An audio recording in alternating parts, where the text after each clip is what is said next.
The room was steeped in complete darkness. My heart raced, and an inexplicable energy coursed through every cell of my body. For the first time in 27 years, something within me awakened. The shadows around me took on a life of their own, and in that moment, I knew nothing would ever be the same. If you are one of the restless seekers of this century, those who feel that there is something beyond material reality, if you are experiencing a thirst for meaning and purpose, an intuition of a spiritual calling, a sense that something needs to change, discomfort with your current life, moments of deep existential crisis, I am here to show you that your journey is no coincidence. Together, let's unravel how to navigate through the moments of darkness, find your inner light, and transform your pains into power. What's at stake? Your true essence, your connection with the universe, and the possibility of a completely redefined life. My name is Luke, and today I'm going to reveal to you the moment that completely changed the course of my existence. A journey that began with fear and confusion, traversed valleys of deep pain, yet led me to revelations that transformed my understanding of life and the universe. Why are some of us chosen for this awakening? What happens when the veils between worlds start to tear? And more importantly, how did I survive the most intense challenges of this spiritual transformation? If you've ever felt that inner call, that persistent intuition that there is something far greater than what our eyes can see, this story will resonate with your soul. Prepare yourself for a journey that goes far beyond the reality you know. The first awakening. My thoughts wavered between skepticism and curiosity as the speaker talked about the energy that permeates all things. We are capable of shaping our own reality, he affirmed with a conviction that made my heart race. Something within me, perhaps my higher self, resonated with each word, as if awakening from a long slumber. Why does this make so much sense? I asked myself, feeling a new vibration stirring through my body. The following morning, a surreal experience awaited me. I opened my eyes and lay still, gazing at the ceiling of my room as if seeing it for the first time. The most extraordinary thing was the silence, not just around me, but especially within me. After 27 years of incessant inner dialogue, my mind was completely quiet. I found myself smiling, a smile that came from within, authentic and inexplicable. Why am I smiling? I tried to rationalize, but the question dissolved into the peaceful emptiness that filled me. It was as if my vibrational frequency had elevated overnight. The shower that morning felt different. The water seemed to carry a special energy, and each drop that touched my skin brought a sense of renewal. As I got ready, the second thought of the day emerged crystal clear. Now I will go to my post, to spread information and let the energy flow. It was a natural manifestation, effortless. I remembered that in recent years, not even the promotion I had received had made me smile like this. Something had fundamentally changed within me, and I could feel it in every cell of my body. The commute to work, which once felt like a daily ordeal, transformed into an experience of profound manifestation. On the crowded train, instead of feeling stifled, I recalled the video The Rat Race, and, surprisingly, it brought a smile of understanding to my face. My mind was abuzz, but in a different way. It was no longer the familiar anxiety, but rather an overflowing creative energy. That same day, I began sharing messages about spirituality and motivation on Facebook, feeling an inexplicable urgency to spread that positive vibration. At the office entrance, something extraordinary started to happen. The doorman, typically so reserved, greeted me with a warm smile that caught me by surprise. It was my first shock of the day, as if the universe was showing me that the change in my frequency was affecting everything around me. Upon reaching the 7th floor, it felt as though I had turned into some kind of celebrity. Everyone greeted me with unusual enthusiasm. The most fascinating part was that I could literally see people's auras shifting when I approached, as if my presence catalyzed a transformation in their energy. Then came the first trial of the day, testing all my newfound understanding of reality and thoughts. The phone call from Anna, my girlfriend, struck like a tidal wave. Her revelations, about her work as an escort and her 3 children from a previous marriage, hit me like a physical blow. I felt my blood pressure drop, the world spinning, and for a moment, all the lessons on energy and vibration I had absorbed seemed to vanish. How could my higher self allow such devastation just when I was beginning to awaken? I never imagined that I, Lucas, a man in search of spiritual elevation and higher energy, could plunge so deeply into darkness. Anna's revelation shattered the image of reality I had constructed. In the days that followed, my apartment became both my fortress and my prison, curtains drawn, phone off, immersed in a silence that lacked the peace I had experienced on that transformative morning. I tried desperately to meditate, but my thoughts were like restless crows, pecking relentlessly at the wounds of betrayal. The next 6 months dragged on like a bleak eternity. My attempts to find solace in the manifestation techniques I'd learned were lost in nights filled with alcohol and pills. The most painful part was realizing that my connection with my higher self, which had once been so clear and vibrant, now felt like a distant dream. Friendships I thought were solid dissolved like morning mist, leaving me in a solitude that felt impenetrable. My vibrational frequency had plummeted to depths I hadn't known were possible. Then came that December Sunday, a day that began like any other at rock bottom, but would mark a turning point in my spiritual journey. It was almost noon, and there I was, still lying in bed, staring at the ceiling, merely existing. Friday's paycheck was already burning in my pocket, promising another week of chemical escape from reality. With a trembling hand, I reached for the glass of whiskey from the night before, and that's when it happened. A voice, clear as crystal, resonated in my consciousness. "What are you doing?"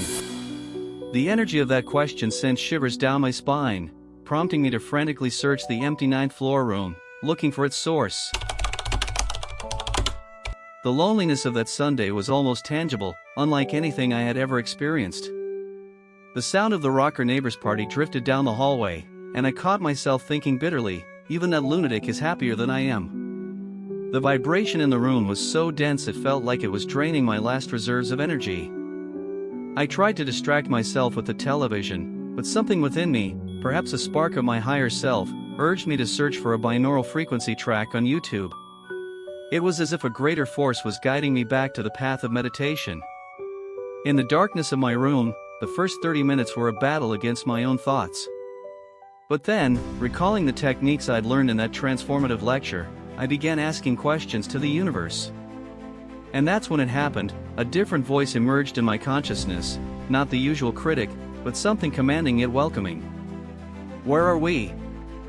I asked, and the response came with a clarity that would forever change my perception of reality. It was my first conscious conversation with my higher self, the divine part that some call the Holy Spirit. The energy that filled the room was indescribable. It started at my feet, rising like a gentle electric current to the top of my head. At each point in my body, I felt bursts of light, which I later learned were my chakras opening. When it reached my crown, the illumination was instantaneous. I understood that Anna's revelation had actually been the greatest liberation of my life. My higher self showed me how, unconsciously, I had been manifesting such a powerful energy that all the shadows in my world had to come to light to be transmuted. "Why did you abandon me when I needed you most?" I asked, my voice choked with emotion. The response came with a smile I could feel in my soul. "I never abandoned you. You just weren't listening to me. Your emotions were screaming so loudly that they drowned out my voice. I sent you signs every day through dreams, but your energy was so dense that you couldn't remember our nightly conversations." I was stunned. Nightly conversations? My higher self then revealed that every night, in astral vibration, we met for deep discussions about my purpose. During those 6 hours of conversation, I learned that the blocks I carried weren't only mine, they were ancestral frequencies, the infamous family curses that passed down from generation to generation through DNA. I understood that every unresolved trauma becomes a seed that germinates in future generations, but that each healing achieved transforms into Dharma, into divine purpose. The nature of this process is like a plant that must break through the seed shell to grow toward the light. I fell asleep around 4 in the morning, but when I woke up at 7, I felt a completely different energy. A crystalline thought emerged. "You were awake, but in spirit." I realized that this experience hadn't been just an ordinary meditation, it had been my first conscious astral journey. Reality as I knew it had expanded, and now I could feel the multiple dimensions of existence pulsing around me. It was as if each thought now carried the power to shape not only my reality but also to influence the energetic field of everyone around me. Throughout that week, my mind expanded exponentially, and my experiences with my higher self became increasingly deep and frequent. It was as if each thought now carried a new frequency, a higher understanding of reality.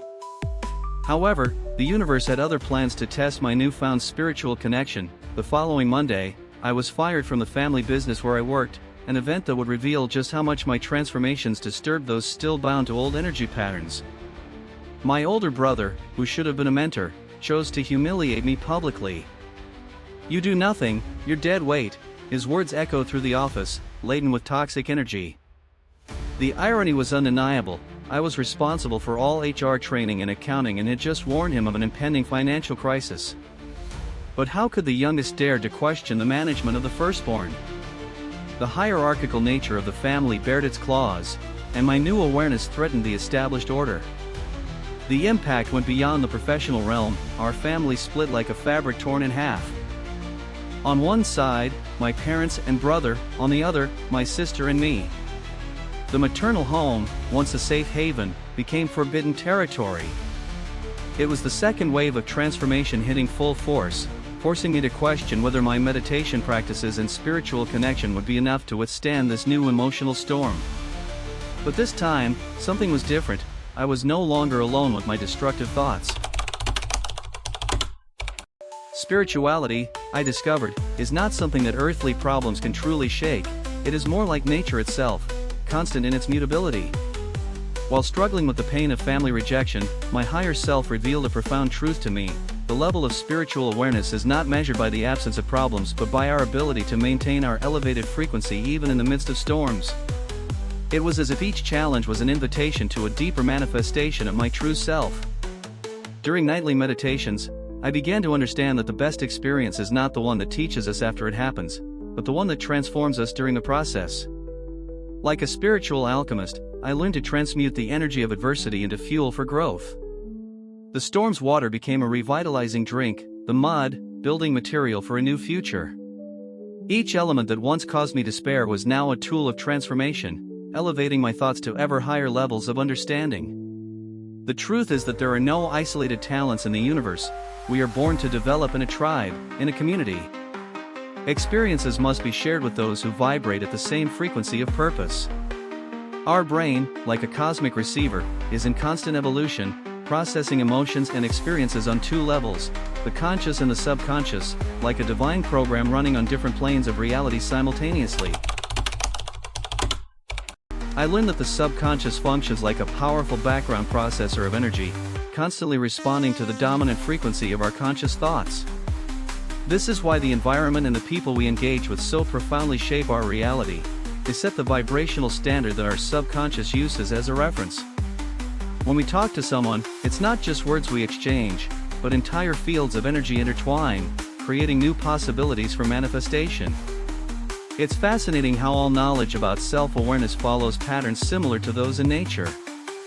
The law of attraction, for instance, is not some mystical mystery, but a reflection of how the universe operates. Just as a seed contains the entire potential of the tree, we already possess everything we wish to become.